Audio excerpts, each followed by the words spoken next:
तो देखिए दोस्तों, आप लोग को पता ही है कि डांस फिल्म कल से सिनेमा हॉल में लगने वाला। आज इवेंट था, पता नहीं कब क्या इवेंट, मतलब प्रीमियर था आज, पता नहीं कब का क्या हुआ प्रीमियर के। मुझे अभी तक कुछ तो अपडेट नहीं मिला, लेकिन यार पोस्टर ही देखिए यार, काफ़ी कूलनेस पोस्टर लग रहा है यार। मतलब ये पोस्टर को पहले लगा हुआ था, देखिए तलवार पे पूरा खून लगा हुआ, पूरा मतलब खिसाई ले लेते, डैशिंग लुक, दाढ़ी देख लीजिए, मतलब पोस्टर बवाल लेवल का लग रहा है यार। और ये सब पोस्टर अगर हॉलों में तबाही लेवल को, इसका एडवांस बुकिंग भी चल रहा है सिनेमा हॉलों में। एडवांस बुकिंग मतलब समझ सकते हैं, भोजपुरी इंडस्ट्री में एडवांस बुकिंग के नाम पे कुछ भी नहीं होता, कुछ भी नहीं होता। लेकिन इस फिल्म का एडवांस बुकिंग पहले ही से खोल दिया गया, एक हफ्ता पहले ही से खोल दिया गया इसका एडवांस बुकिंग।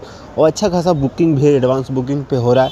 मैंने जहाँ जहाँ मतलब PVR में लगा हुआ वहाँ सर्च करके देखा तो अच्छे खासे सिनेमा का सीट हाउसफुल बता रहा है। मतलब हाउसफुल नहीं, आधा सिनेमा हॉल तो भरा हुआ।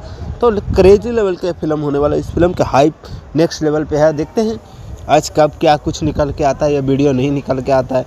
तो ज़्यादा कुछ नहीं बोलता हूँ, लव यू बाय, मिलता हूँ नेक्स्ट अपडेट में, लव यू बाय।